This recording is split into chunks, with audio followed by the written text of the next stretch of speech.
Hi, everybody, and welcome to El Camino People, the podcast, episode 55.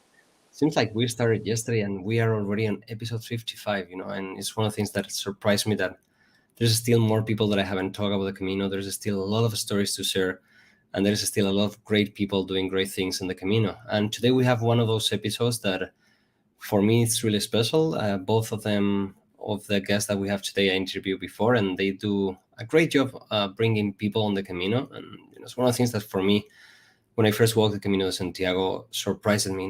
How in Spain we use the Camino mostly as a tourism tool. Like, there is a lot of associations and nonprofit that use it, but how people from all over the world came to Spain to use the Camino as a tool to recover, to heal, to meditate, to think about things that have been going on in life, and the people that we are going to be talking today, they use it that way. I also want to remember, I know that I'm usually horrible, but if you like and subscribe to YouTube channel, it's not about getting subscribers, it's about trying to reach the more people that we can. So the more people that sees our program, the more people that are going to be interested about the Camino de Santiago. And maybe they will come and walk it, and one day there will be pilgrims like you and I, and they will go back every year. So now let me introduce you to all our guests today. We are super lucky that we have a full house. Hi, Brad. Hi, Steve. Hi, Renee. How are you doing today? Good. Doing well. Doing well, thank you. So it seems like it was a while ago, but I think Brad and Steve, I already interviewed you, and I think we started talking more than 2 years ago. Has it been 2 years? I think so. Yeah. It's been a while now. It is incredible. I was talking today with someone, and we always, with the COVID and with the world situation, we always think about the bad things that happen. And I was saying that I met more pilgrims these last years through the internet than in a normal year just walking. I don't know if you guys have been kind of like having the same feeling. There's certainly been a lot more internet traffic. I think that's a result of people having to resort to creative ways to find these outlets, and right now it's the internet since COVID. What about you, Steve? Definitely. There's so many more people who are, when you're sitting at home and dreaming about being somewhere else, and you start looking around online, and it doesn't take very long if you're looking for travel opportunities while you're dreaming about what will happen when COVID is over to find something about the Camino. And then once the fascination starts, you spend an entire year going through every different Facebook group and YouTube video and everything else. So it's definitely been a tool to, in a strange way, of getting the word out about the Camino opportunities.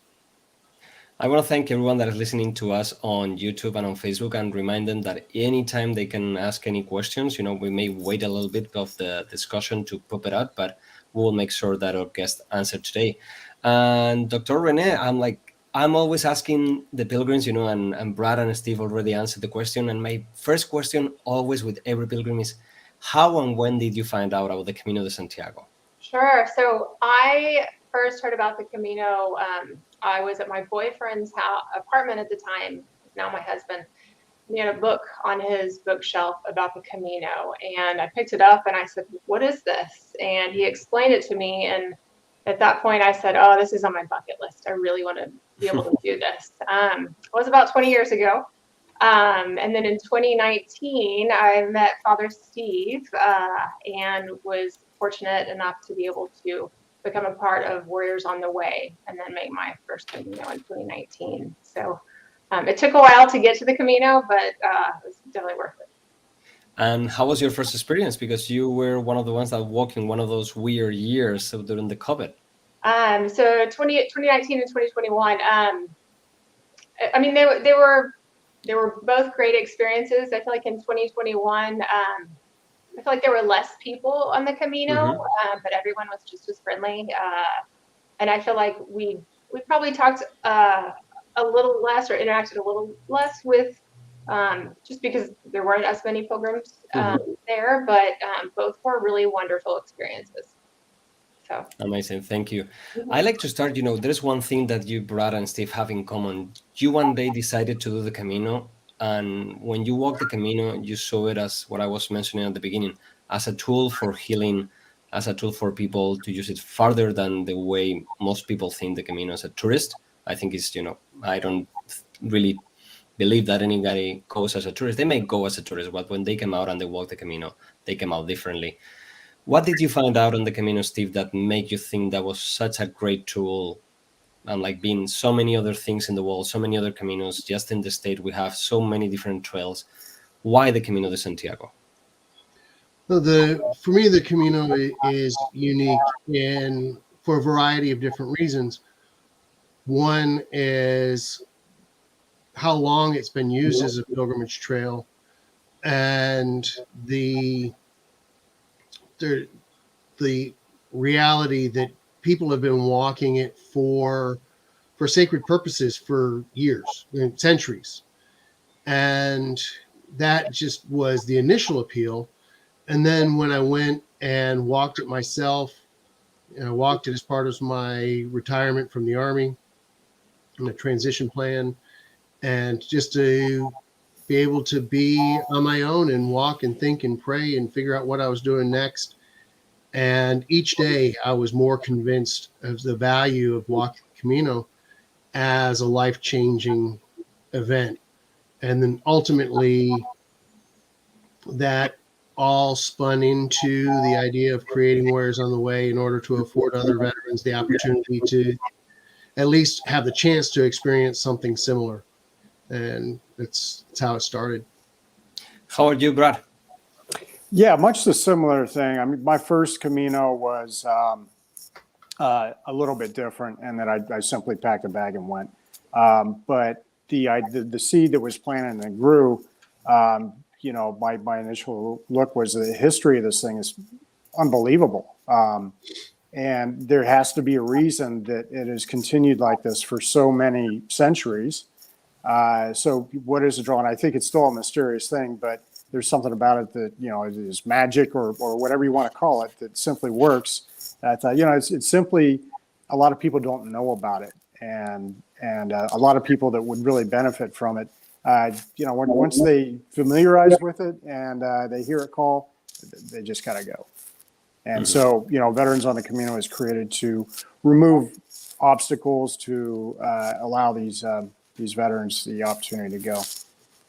I agree totally. And, the Camino is one of those things that we all know, and we think it's something so common to know, but there is still so many people that, even in my hometown, I live in Pamplona, there's still people that don't really know the Camino, the proper way of knowing the Camino. They know it's there, but they don't know the Camino. And for me, when people ask me, I'm like, right now we're seeing, podcasts all over about the Camino, more Instagram, more people talking about the Camino, like the more the better. If we can get people into this journey that we know is so incredible, I'm like, why not? But there is something, that you guys both have in common. You work both with people with PTSD, in this case, soldiers with PTSD. But as we all know, we are really common with the name, PTSD. But what is it, PTSD? Renee, can you explain to us what it is? Because I think right now, it's one of those things like ADD, or we all know the name, but I don't think everybody knows really what it means. Sure. So PTSD, or post-traumatic stress disorder, is when a person experiences or witnesses a traumatic event in their life. There's really a cluster of symptoms. There's 4 main clusters of symptoms that people can experience. So there's intrusive thoughts or flashbacks, re-experiencing the trauma, nightmares, and those things cause a lot of panic and fear. There's also avoidance, so people will avoid activities or the people or the situations that remind them of that trauma. And a lot of times that can lead to a lot of isolation or detachment because people don't always understand why that avoidance is occurring. There's also changes in mood or cognition or thoughts. So negative thoughts from that person and how they see themselves, I'm bad, or I don't trust anyone around me, I don't trust the world that I live in, lack of interest in things, an excessive amount of guilt or shame, negative mood. And then there's also the cluster of symptoms with changes in reactivity or arousal. So often you'll see people who are hypervigilant or very on edge, restless, irritable.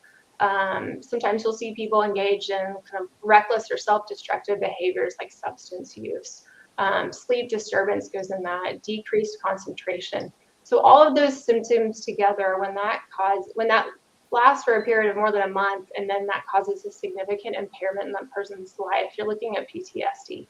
And when you talk to our vets or anyone who has a diagnosis of PTSD, they'll explain to you how it impairs so many different areas of their lives, whether it's just their personal functioning, how they see themselves, their relationships with their children, with their spouse, with friends. It's a pervasive problem. Mm-hmm. And that's one thing that you mentioned.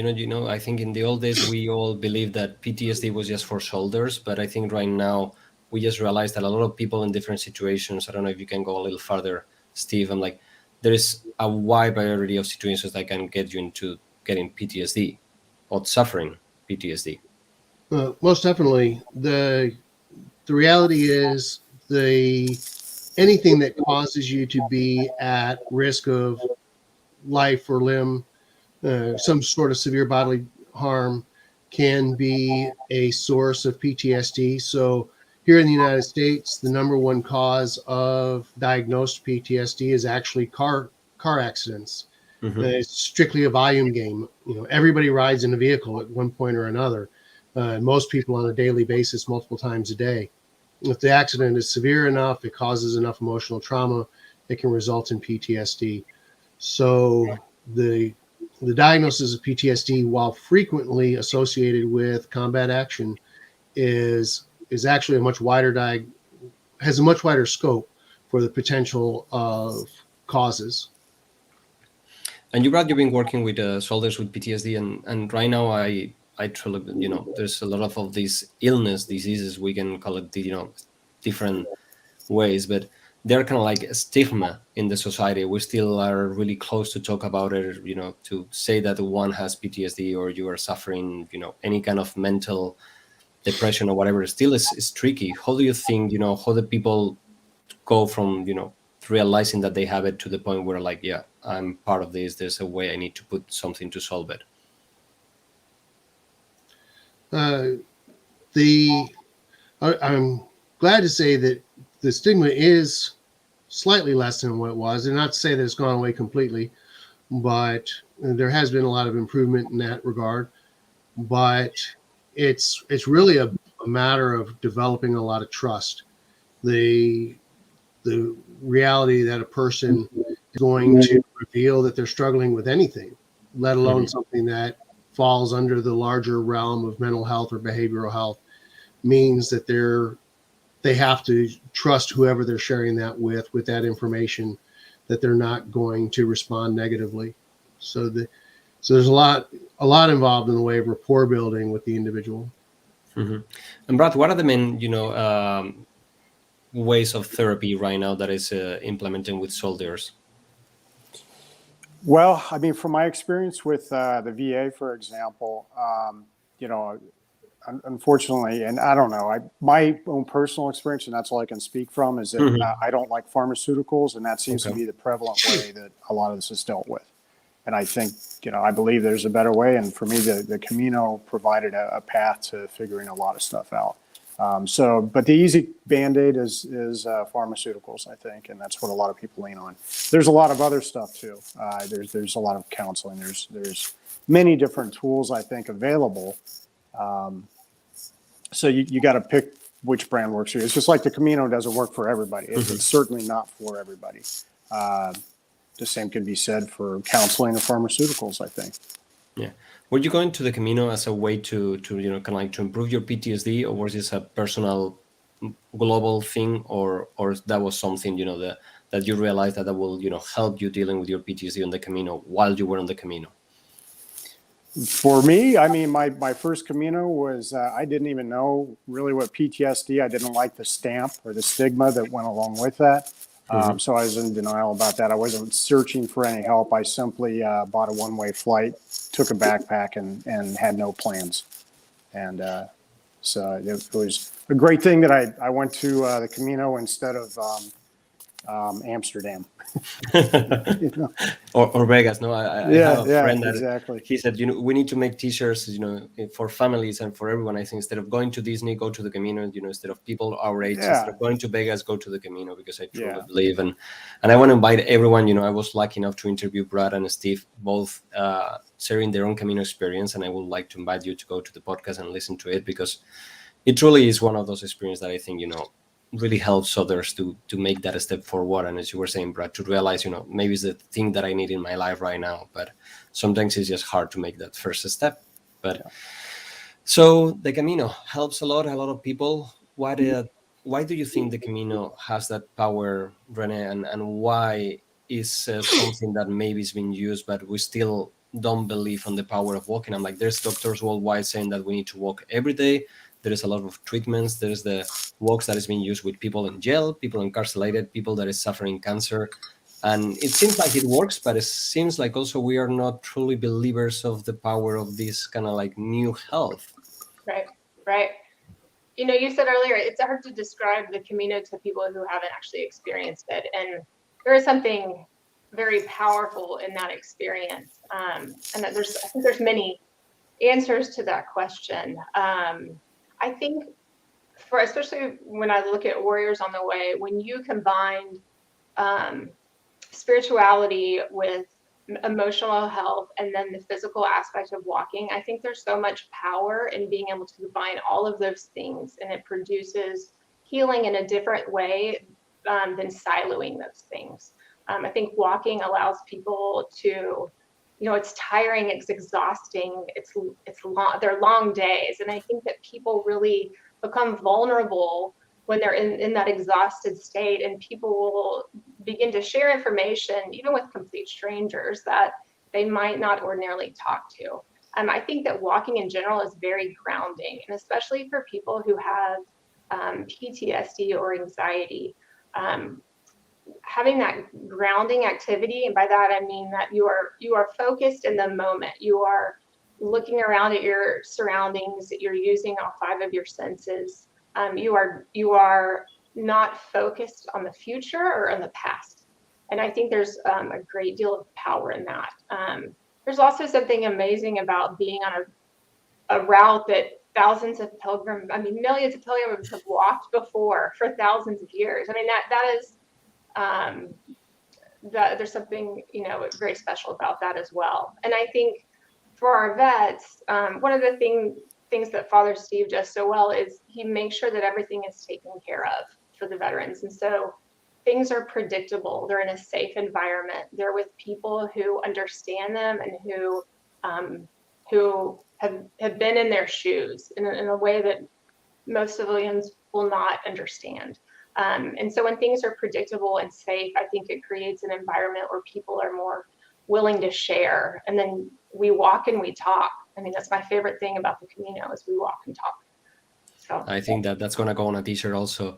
And you mentioned something really important, how people open up in the Camino. And last year I was able, to meet Brad with Steve. We haven't met yet in person, but it was funny. I'm like, we just met together with a bunch of veterans from worldwide, and we were having dinner, and Brad invited everyone to share their story. And for me it was, something super humbling, because here I am, I'm like, yes. And all these people that have been, having all these stories of their lives, sharing them with me. And then the next day I was able to see them, finally being pilgrims, already walking with the smiles. And it was something so powerful that I think, part of the Camino is that group, that you made that in the military. I come from a military family. So, you have your group of people. How important it is, Brad, that group in the process of, on walking the Camino with people that is suffering the same or kind of like the same as you? Well, that's kind of that's a difficult question, because I mean that is a safety zone. This group is with each other, but inevitably every group also, over the course of the 35 days or so, they want to take some of their own time. They want to branch off. They start opening up more to strangers. They are outside of their comfort zone. They kind of learn to trust a little bit more, and I think it's beaten back some of the demons that they've been carrying as part of that process. So yeah, the group is That's paramount. It's especially initially, it's a group that does have those things in common to one extent or another. But it's interesting to note that as the Camino unwinds over the course of time, they do start to loosen up from that and branch out. And of course, at the end, it's always a fantastic thing. Without fail, they want to cross into Santiago and then finish there as a group. So that's pretty cool too. You should see that part too, Jose.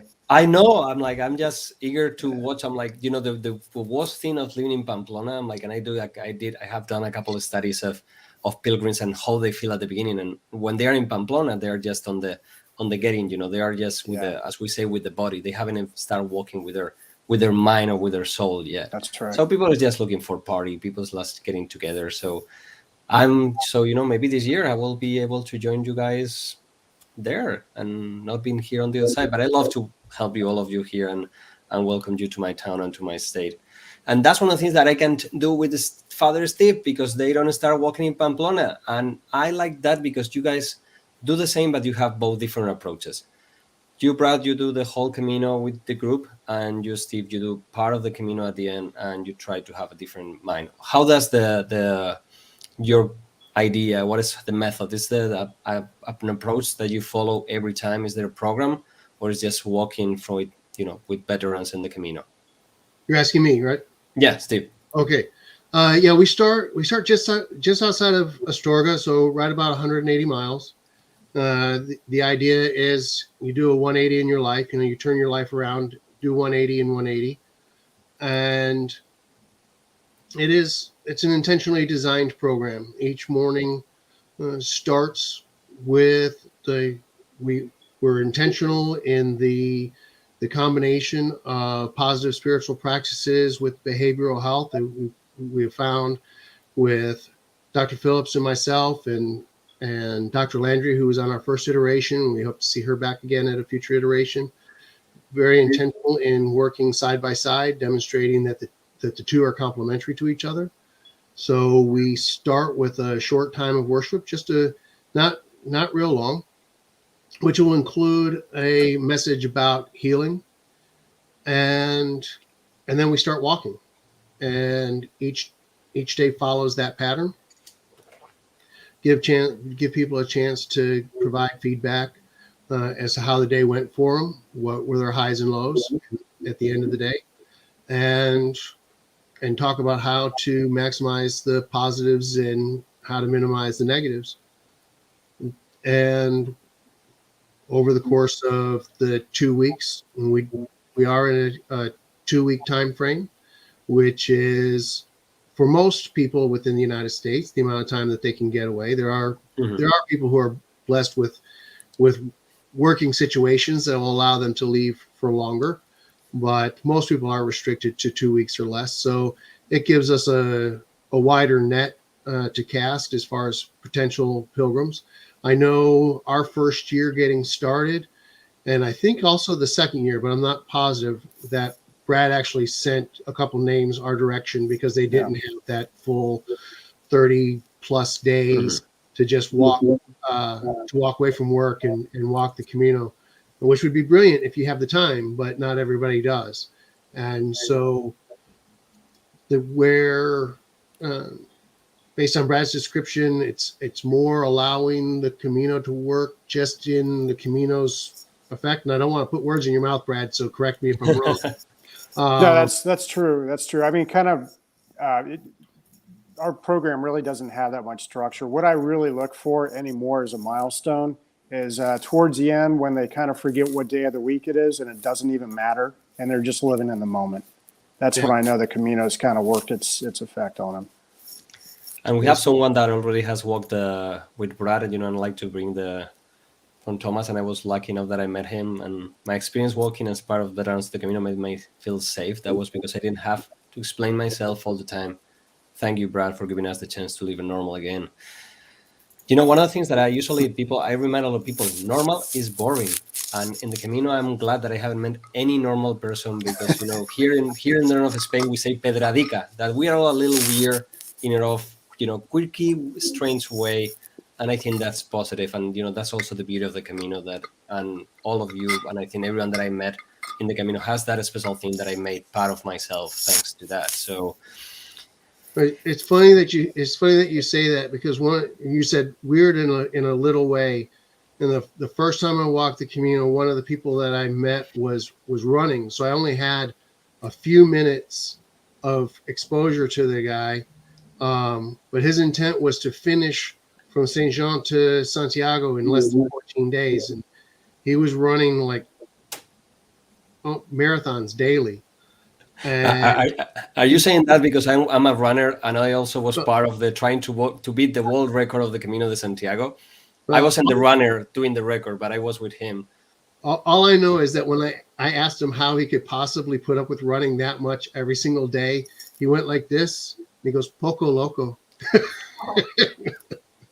And I guess that's the beauty of the Camino, that everybody that goes to the Camino is un poco loco in their own specific way. I think if you have the will to make that a step forward and go into the Camino and open yourself, it's because you are ready for that. And you can call it loco, you can call it wise. I think it's a mix of both, no? Yeah. Anyway, Renee, what does and like the Camino is a challenge for everyone. It's a place that we have to face, a lot of things that we didn't face in a normal. I always say that the Camino doesn't fix things. It gives you time to think and to face things that you've been carrying for a while. How does people that suffer with PTSD, what kind of challenge do they have to confront in their Camino? I think that sometimes when you are walking and you have that much time, I mean, walking allows you for your mind to wander. And I think sometimes, especially if you don't have support around you, your mind can go to a dark place, or your mind can work against you. And I think having people around you, really focusing on what your goals are, not just to reach Santiago, because it's about the journey, right? I mean, the Camino is such a metaphor for life. But I think that being able to focus on your goals and having those people around you help to kind of overcome those challenges, encouraging one another, I think is important. I feel like the physical challenges that happen on the Camino I feel like those emotional challenges can be just as significant as the physical ones. People always worry about blisters and what if I get sore? What if I physically can't do this? But I think emotionally people can become overwhelmed and think halfway through the Camino, what is my purpose? What is my point? Should I just take a taxi? And there's those doubts that happen sometimes, and then refocusing on why you're doing this. And I think the Camino provides, right? So those special things that happen along the way, the people that you meet, there's little things that I think provide hope and keep people going. Mm-hmm. What do you think, Brad? I absolutely agree. I'm a staunch believer in the Camino provides, maybe not what you think you want, but it provides what you need. Yeah. And that's probably the trickiest part, no, Steve, that sometimes the Camino doesn't give you what you think you need, but what you really need, and that's when you go to the dark, no, with the heart. But it's interesting because that was one of the discussions it's really significant for one of our first iteration pilgrims when we walked in, and he had some challenges that he had not expected.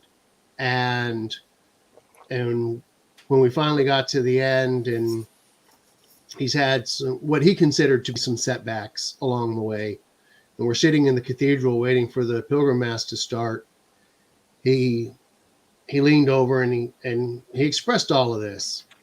And I said, well, and basically he had gotten exactly opposite of what he had intended to get when he showed up. This is my plan for what this is going to do for me type outlook. And I said, well, did you get what you wanted, or did you get what you needed? And he like, it was one of those, I'm bristling at the answer take a deep breath. I got what I needed, but I wanted what I wanted. Camino expectations, no? But today, I mean, that was our first iteration in 2018. That's 4 years ago. We talk regularly. I see him frequently on our own Warriors on the Way Facebook presence, as well as other Camino forums. So, I mean, the Camino clearly changed his life and turned him around, which was what the whole point is going. Which, although it wasn't how he expected, was at the root of what he wanted out of the experience. So he truly did get exactly what he wanted. It just wasn't packaged the way he anticipated. Mm-hmm. And sometimes with soldiers, you have the problem, physical injury. You also have the PTSD. But there's also something that you mentioned on your website, Steve, that about the moral injury. What is that, and what is different from PTSD and the Canadian, something that we are more common right now? All right. Thank you for asking. Yeah. Moral injury is a relatively recently, it sounds bad to say it, but branded. It's a way of describing a symptom that's been around forever. And that is the guilt response to having been in combat. That for whatever reason, even if you followed all the rules to a T, what you have been participated in, what you witnessed, has violated your moral code, the way you believe things ought to be.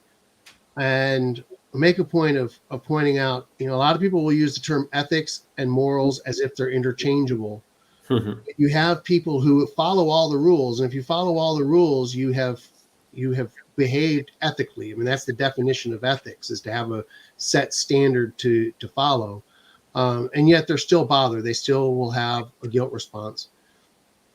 And so the moral injury is responding to that guilt response, whereas PTSD is, somebody tried to kill me. It scared me. I was in this dangerous situation. It scared me. You have a strong fear response with PTSD, where you have a guilt response with moral injury.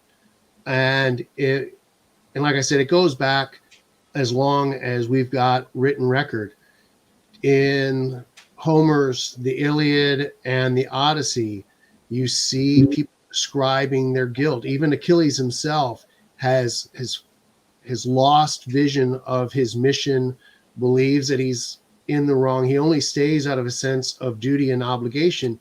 And there's a portion in one of the texts where he says he admits that he wants to desert and just simply go home and farm. Right? An extremely early example of moral injury.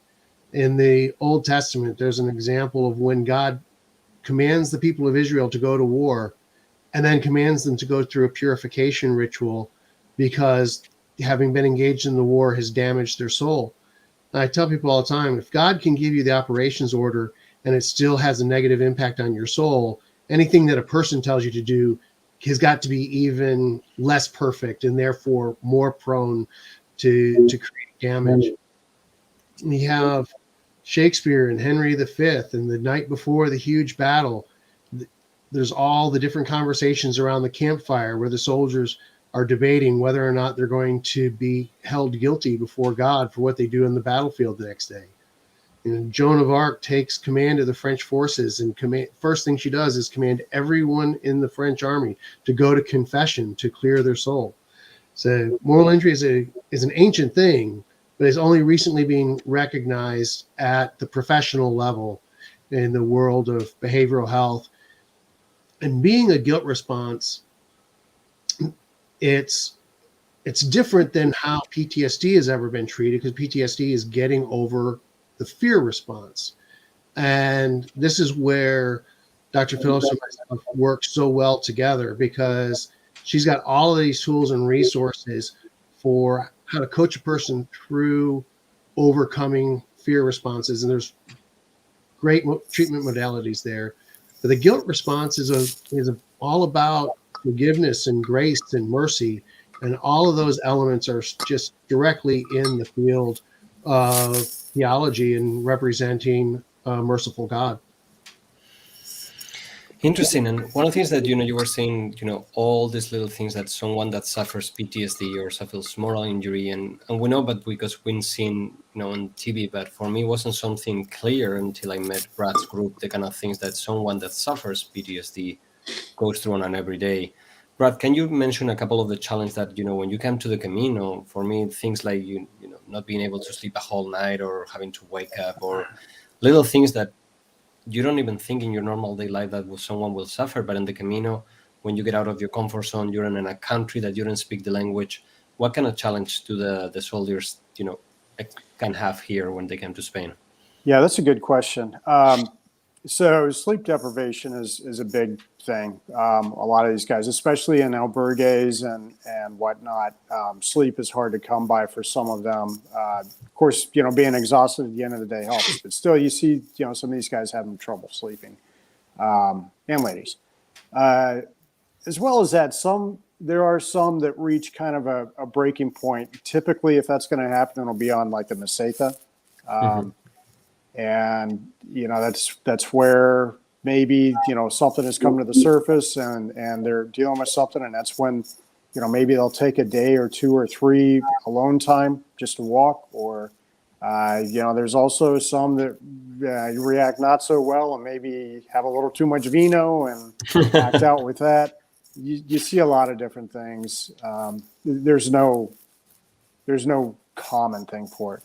I've seen, some of these guys just break down and start crying, and that's not unusual on the Camino anyways, but to see these, the big burly, soldier do that, it's a little bit different. So many different ways you see that manifested. Yeah. And how is the relationship, Renee, with the other pilgrims? And like, you were saying that when someone opens freely in the Camino, but sometimes things like this, we try to keep to ourselves, usually someone that has been to war, open that. And in Spain the military is not something that is as well seen as in other countries. It's something that is still taboo to talk many times about going to war or even defend your own country. So how do pilgrims interact with the members of warriors and the members of veterans in the Camino? I really feel like pilgrims interact the way they would with any other pilgrims. Typically when Americans find out, these were veterans, thank you for your service, and they'll ask questions. But typical questions: where are you from? It's so nice that you have this organization. Many times when we meet pilgrims from other countries, they will say, "I wish we had this in our country. I wish we had something like this for our veterans." Often I feel like we often hear that. I think that people are grateful, and I think for our group, for our pilgrims, it's nice for them to hear that and see that from the other pilgrims on the Camino. And one of the things that I was asking you both at the beginning, like there is so many trails in the United States. You have the PTSD, you have many hiking places. There's a huge amount of places that you both can go, and instead of that, you decide to come to Spain. Is the Camino, for being religious, a more special place? Is being religious or spiritual part on top of the Camino, or how this goes? And I think you, Brad, I would rather you start. I know Steve is gonna go more or less, but what is your take in this? I'm sorry, that cut out a little bit. When you decided to come to Spain to do the Camino de Santiago, I'm always talking, and the big discussion is like, what is a pilgrimage? Does a pilgrimage have to be spiritual or religious in a way, or is this part of the? So in your case, when you use the Camino as a tool, as a healing tool, the spirituality of the religious of the Camino is something that adds to the experience, is part of it, or how do you take on it? Wow, that's a tough one. So it's not just a hiking trail. I think that's established by anybody who's ever walked a Camino.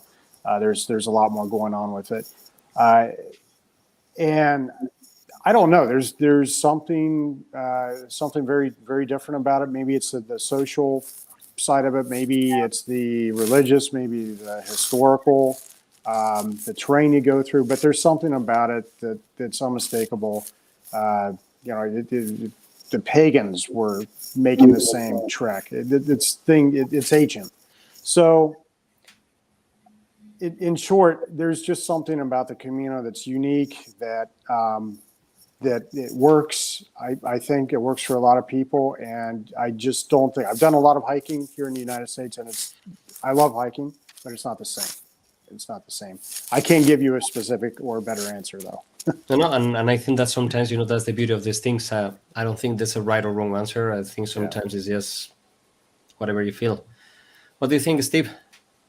Well, there's a few reasons, and it's always interesting because I get asked that question every time I do a presentation, especially when it comes around to people deciding whether or not they're going to donate money towards the program or some other way of supporting. Is that question always comes up? Why don't you do this in the United States? Mm-hmm.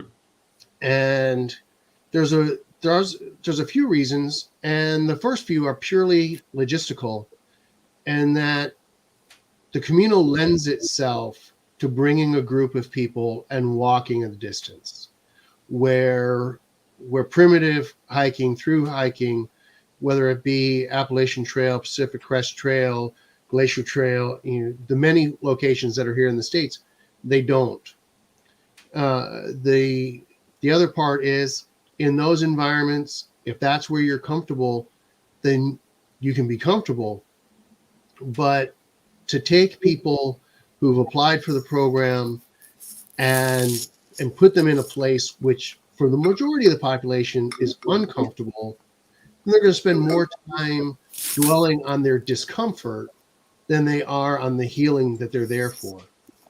And so by being on a robust trail with a strong infrastructure that's dedicated to supporting pilgrims, it takes away many of the distractions that would inhibit the healing process for a large number of people. Not everybody. Some people are attracted to that, but for the majority of the people who are applying, that would create an added burden or an obstacle to overcome just in order to get to the healing process. So that's as far as logistics are concerned. The other, and of course, when people are talking about donations, they want to know, they're like, oh, you're going to spend all this money on airfare. Well, the reality is, to get a group of people on the Pacific Crest Trail for a couple of weeks is going to cost more, even after the airfare, than bringing them on the Camino, because of the economy of the Camino, the materials that we would have to have for primitive through hiking.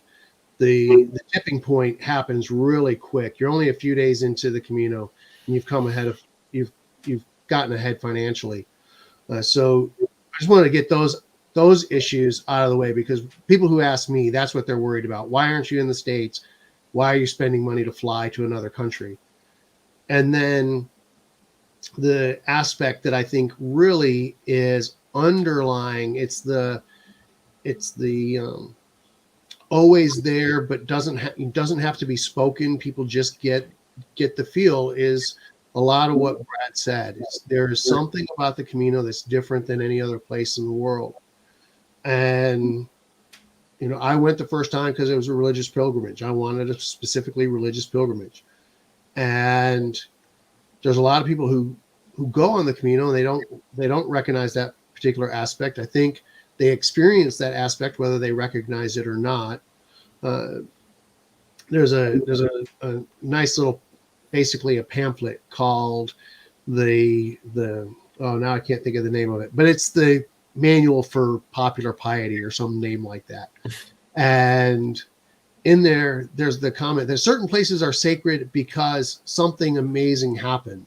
There was a miracle, right? So if we're talking about Osorero as a pinpoint location, we're talking about the Camino, a pinpoint location would be Osorero, where the Eucharistic miracle occurred in the winter of 1300. The Holy Land, all three major religions of the world, the largest, not that the others are not important, but the three largest religions of the world all hold Jerusalem as sacred. Why? Because the key figures of the faith were born there, raised there, did their miracles there. So they're just sacred because of the sacredness of the people associated. And then there's places that are deemed sacred. Some bishop comes in and says, I hereby consecrate this place for holy use. And then the last designation is the Anglican bishop N.T. Wright, very popular writer, wrote a book about pilgrimage, and he said there's certain places that aren't consecrated by miracle. They're not consecrated by decree. They're consecrated by the persistent sacred use of thousands of people. And you have the Camino that has been in persistent sacred use by millions of people over the course of in excess of a millennia. And you're walking the same path, and you're walking the same path that people have walked and prayed over for hundreds upon hundreds of years. You're joining yourself into that body of millions of pilgrims. And there's something to that, whether you acknowledge it or not. Totally agree. I think, as you were saying, a lot of people, is there something, the Camino de Santiago has been walked for ages prior, even to people living here, and like the Romans. There's been said that there's line power connections with the Camino, the Milky Way, and there's a lot of stories that some of them may be true, some not. I don't think it matters. But Renee, from the scientific point of view, how important is the faith of the belief of the religion in a healing process and also in part of the Camino? Is it important? Is it something that is not something that you see that makes the Camino also so, so incredible? I'll answer that question from a personal perspective versus. Okay, perfect. Yeah. I feel, because I feel like you can heal. If spirituality or faith is not a part of your belief system. But I feel like spirituality and faith offer such an enrichment to your life, and to even if it's not Christianity, if it's just a simple belief that there's something bigger than yourself, but there's such a really a sacredness to so many parts of religion and the things that you experience along the way of the Camino. So when you look at Osterbrero and the Eucharistic miracle, somebody who is not a Christian or may not really understand what that means will think, okay, I've never heard of that. That's interesting. For someone who believes in that Eucharistic miracle and really feels the importance of that, it might take on a different meaning and a different kind of just a different perspective and way to look at it. I think that healing can occur when I think of Cruz de Ferro. That was a very powerful spot for a lot of people.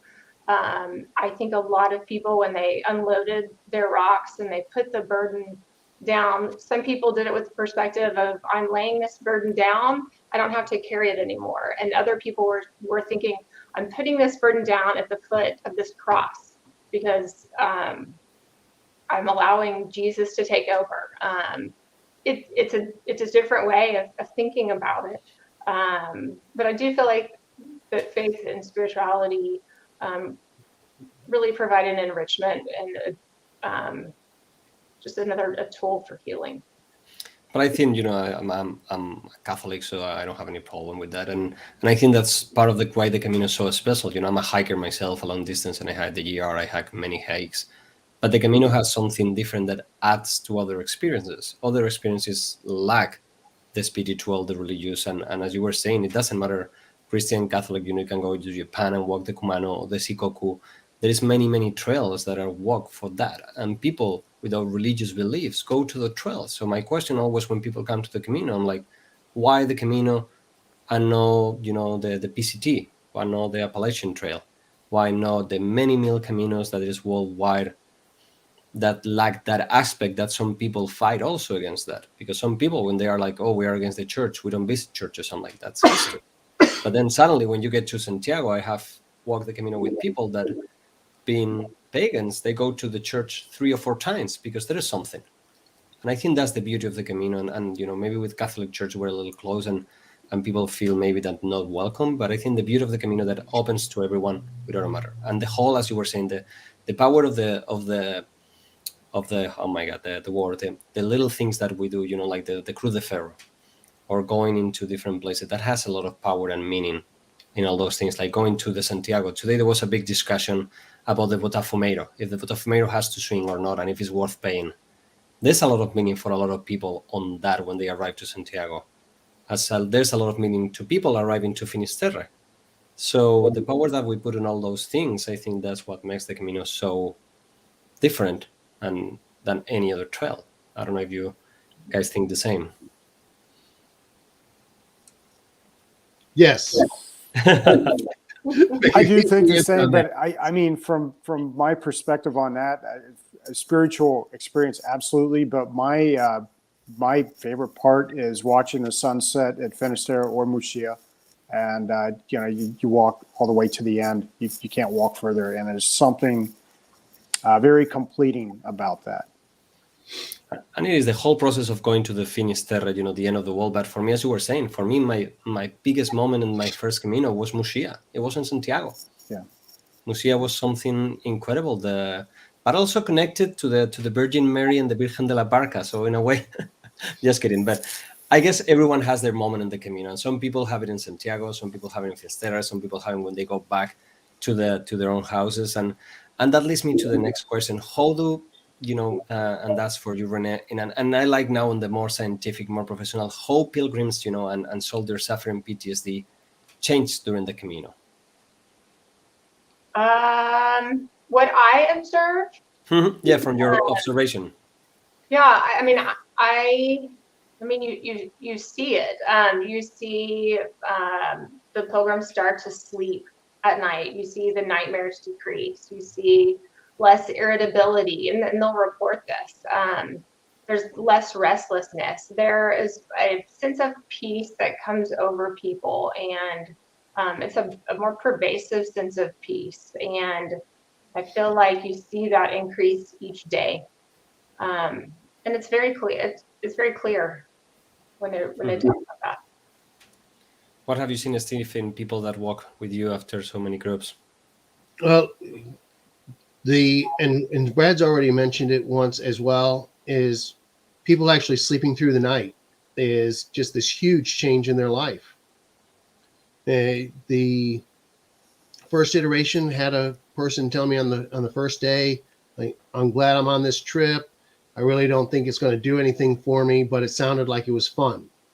I was like, okay, thanks for the honesty. And then at the end of the trip, he's like, I'm beginning to remember what it feels like to be normal again.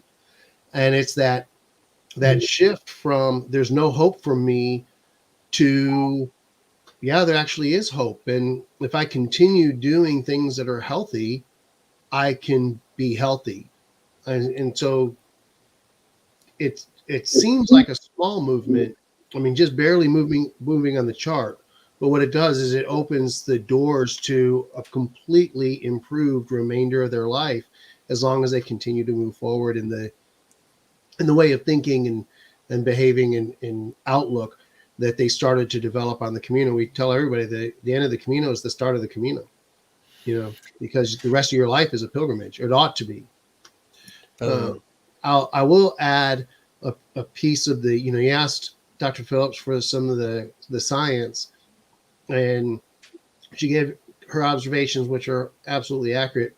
But I do want to add in, we make a point of doing a before and an after PTSD assessment using a validated test tool from the American Psychiatric Association. And it's what the VA uses. It's what the military docs use. So it's something that's very familiar with our pilgrims that come. And we do everything by group average because we promise everybody anonymity. But over 3 iterations, the consistent group average is a 70% reduction in symptoms. You know, they're not coming close to that in any other treatment modality because they're only able to be seen, you know, 1 hour a week or in, you know, telehealth, or as Brad said, you know, the VA does some great things. I'm not one of the guys that gets in line in order to beat up the VA. They do some great things, but they are overworked and they're understaffed. Mm-hmm. They're undersupplied. And so the default is give you meds because I simply don't have time to be with you.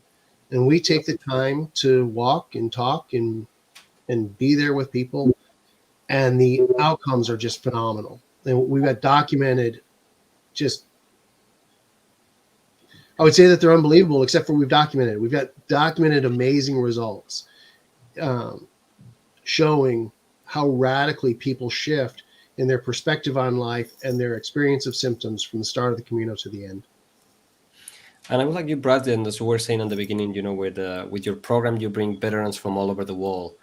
Have you seen any other program? How is the approach from, you're getting people from all these different countries that they do have a good English level, but sometimes the language. How does that interaction different from the more used American that Father Steve is used to? I don't think it's really different at all. I think that these people that come are all cut from the same cloth.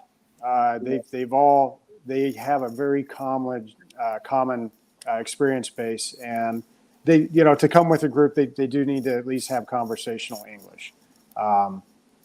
It's just the way it's got to be able to wield this thing. But to me, it's really no surprise that in very short order, there are no different countries. We're just a group of soldiers, former soldiers.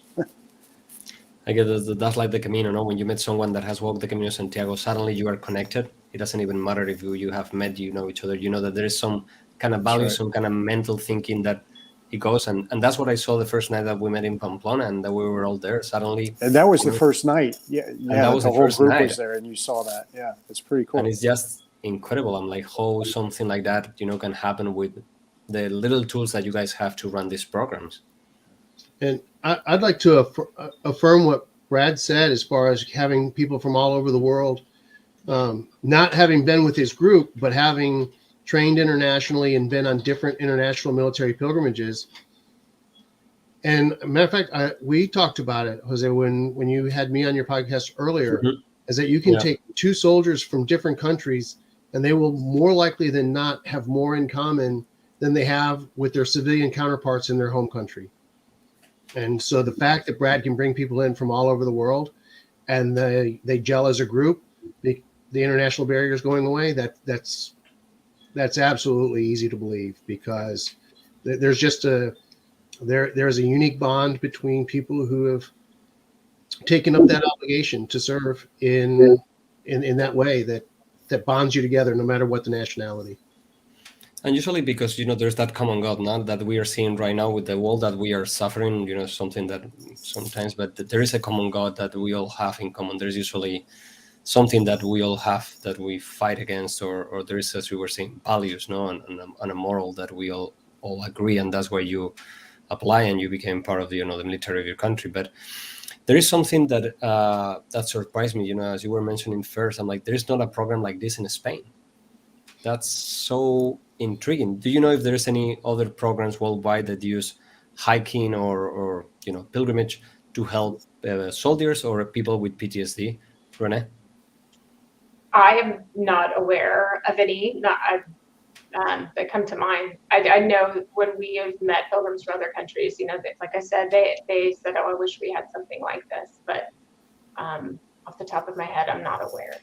And do you know if there's been any research, like a PhD or a paper written about this, or something that you guys have in idea of writing something? Because for me, that's something. I have a lot of friends that they work in the health industry, and I'm living in Pamplona. We are really, for the hospital that we have, and something that I always talk, that the healing, there should be something written about the power of the Camino, and this kind of things. Now that we also tend to fear the pharmaceutical versus the non-pharmaceutical, and this always seems that there is proof that prove once, but no proof that proves the other. Yeah, I think that those measures that Father Steve spoke about when we do them at the beginning of the Camino and then halfway through and then at the end, that provides empirically validated data to show people how healing occurs. The proof is in the numbers. Mm-hmm. And right now we are seeing, here in Europe is one of the first times that we are kind of like getting scared of the whole situation, and we're talking about how PTSD is something that not everybody is just coming from the military. A lot of people suffer from different things. Do you think that the situation that is living right now, there's going to be the power of the Camino be able to help all these people that's been refugees in Spain and all over Europe, and also soldiers that will came? And like the other day, I talked to a pilgrim friend. He's a doctor in Ukraine, and we're talking on the situation. So all these people that is suffering this way, how is the PTSD, or how is going to affect for us? That is something kind of like more new here that what is being researched in the States or in other countries. So how could the Camino help? How can the Camino help all these new people that is going to be, and not just for the situation, like even for COVID, there's a lot of people that has been suffering right now, this post-traumatic, and people that don't want to go out. Or we've seen all these new mental things that we are not used to. Yes, I mean, as substance use is up, the suicide rate is up. There's been an increase in depression, anxiety. I mean, of course, I'm biased, but I feel like the Camino can provide a lot of healing for people if they know about it. For number one, but also being able to access the Camino, the logistics of it as well. And I think that sometimes for some people it is outside of their comfort zone, and there's a fear to that. Predictable. When things aren't predictable, it can breed anxiety. And so I think spreading the message about the Camino and what the Camino can do really helps spread the word to other people about this as an option. So I mean, yeah. And how's been the Brad and Steve? I probably, when in your line of work and your line of friends and family, and like, how did the approach from your first time when you took the first group of veterans into the Camino, from taking soldiers to become pilgrims? Probably people would judge you. People will be chatting about you, thinking that you were probably crazy or thinking that you were wasting your time. How has it changed from day one till where you are now, Brad? They still think I'm poco loco. Okay, that's good. We agree that, but that's good. Yeah, no, they anybody who knows me also knows I'm pretty persistent. So yeah, a little bit crazy to kick this thing off, but when I set my course on something, I will see it through. And so I don't think anybody that really knows me is too surprised. The biggest factor with that is most people here in America simply don't know what the Camino is. They've never heard of it, and their first assumption is it's a hiking trip. And then they have to go through that whole round of questions. Why not just hike here? So awareness is probably the biggest tool, that we can use for running programs like we do, and just keep at it. Thank you. And what about you, Steve?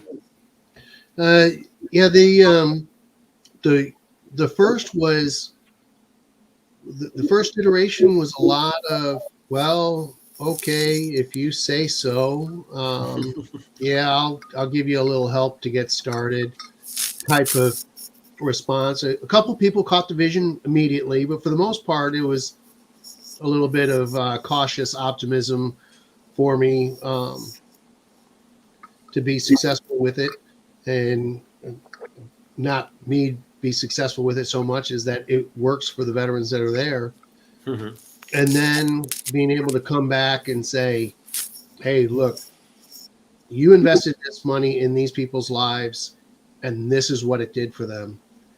And then those people told their friends, and their friends told their friends. And we still don't have the level of recognition that we need. And like Brad said, just straight up awareness that this option exists, that it works, that it's unfortunate to say it's not free, so we need support. But every year it gets a little bit easier every year, because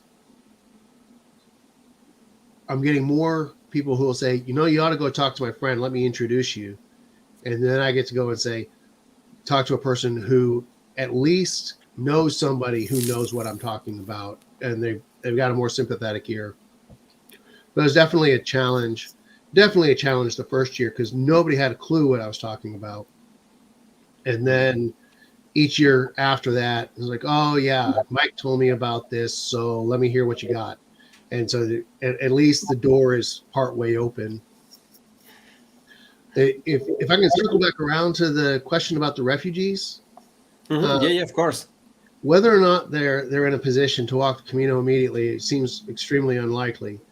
I would say one of the biggest benefits that a person who's been displaced from their home because of aggressive action, specifically, like is currently going on in the Ukraine, would be able to walk and rub shoulders and elbows with people from all around the world and realize that the aggression that was poured into their country was the anomaly, that the majority of the world wants to be their friend, wants to sit down, break bread together, actually get to know you as a person. And as you get to know each other in that wonderfully supportive environment, share highs and lows and joys and sorrows, and realize that we are a global community if we allow ourselves to be. So true. I think, the Camino, we're saying that Europe was built thanks to the Camino de Santiago. And I think now we need more than ever to go back to the Camino and rebuild, not Europe, but the wall, no? And focus also in what we have in common that is much more than what we have against us. But it seems like, the society and we all try to point out the differences instead of the things. And then we go to the Camino and we see that life is more simple and we take away everything. But then, as you were all mentioned, how you take the Camino back to your home. And that's the trick part for people suffering PTSD, and I think for every pilgrim to live your life as you live your life in the Camino, no? And you guys were talking about something that I feel this year in my own blood, and like running a nonprofit, and when nobody knows what you're doing, and you both do such a great things for other people. But what can we do, and everybody that's listening now, to help you both and to help you run your program, be able to bring more people financially or any other way that you guys may need help? Brad, what can we do to support you? Get rid of COVID. Yeah. Amen. Yeah. We've had a hard time since COVID, and now, we ended up not canceling, but delaying the Camino that we had planned for this spring because we just are, having an international group. We're not comfortable doing the travel portion of that. So we want to get back on track. And so, some stability, COVID, travel restrictions, of course, awareness of the program. One of the biggest challenges is reaching the people that we feel like are going to benefit from the program the most. A lot of times people with anxiety, PTSD, those issues that we're seeking, that we believe we can help, they're the hardest people to reach because they're isolated a lot of times. So that's one of the challenges we have. Of course, people making this possible through contributions. That's always, we couldn't do it without people's generosity. Yeah. So that's pretty much it in a nutshell. What about you, Steve? Well, I have to say up front, I ask all people of faith to pray for our success. That's bottom line. I've considered myself in a pretty luxurious position in leading Warriors on the Way, and that I'm able to adjust my personal budget to live within my retirement stipend from the Army. And I've got an awesome team psychologist who makes a gift of her skills and time and her loving and supportive family, allowing her to be gone for a couple of weeks. So our expenses are there's almost zero overhead, but we need to transport people, we need to feed them, we need to lodge them, we need to supply them with the equipment that they need, and so we need the finances, and the finances are from donors. I mean, our average donation is $50. It takes a lot of people to make your budget when your average donation is $50. And so there's a ton of people out there who are great supporters of our program, and I'm greatly appreciative to all of them. We need more in order to expand the program. We want this to in large, we want to be able to serve more people, help more people heal. And that will take the budget in order to expand. And then it comes through exposure. Tell your friends about it. I saw this podcast. You can find it. You can watch it online here, so that they can know about it. One, because they may become a future supporter, but really the real thing is we need people who need to go. Like Brad said, you got PTSD, you tend to isolate. Dr. Phillips said the same thing. The whole avoiding situations, avoiding crowds, avoiding public venues. It's difficult to reach the person who's most in need of the program. So if you've got that friend, that family member who has become somewhat of a homebody, recluse, reach out to them and say, hey, I saw something that I think you'd be interested in. It's other people who've had your same experience. It's not some, Johnny Feelgood that's just going to pat you on the head and tell you to feel better. These are real programs that are doing real good work with people who are like vets for vets.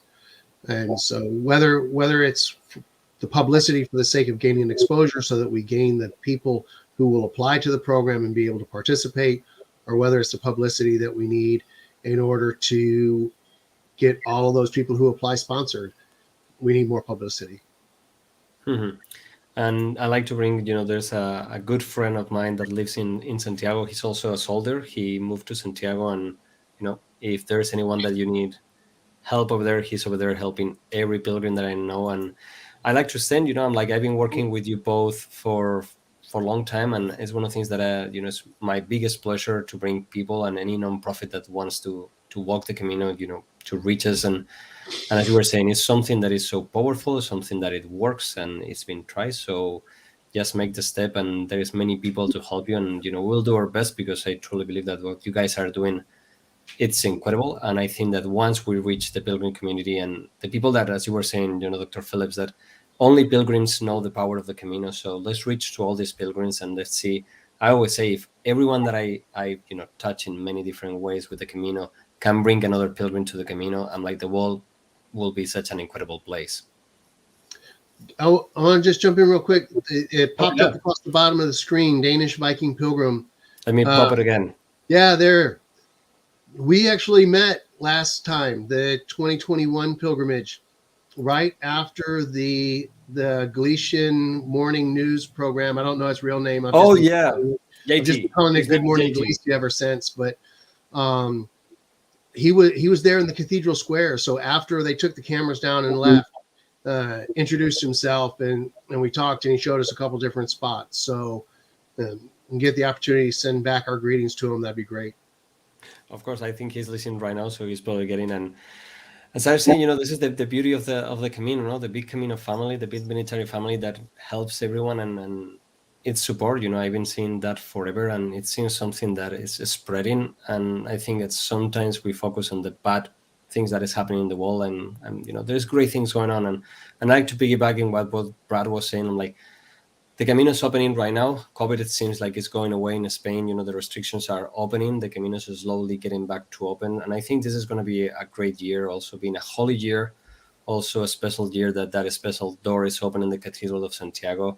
And, there's going to be a huge summer full of things. So people that is planning on coming to Galicia or to Spain this year, plan ahead, because the Pope will be there in August. There's going to be a lot of pilgrims. So a lot of planning needs to be done if you're walking these times of a lot of pilgrims. So be ready for the unknown. And if you need any help, you can reach any of the big pilgrim community. We are all over. So feel free to ask. And I just want to say thank you so much to all of you for what you do, for, spreading the Camino love, and something that for me, living here, as I was saying, people, we still don't believe in the power of the Camino, and people from abroad like you have to travel many miles to prove that this is an incredible thing that we have here, and we are the lucky ones. So thank you.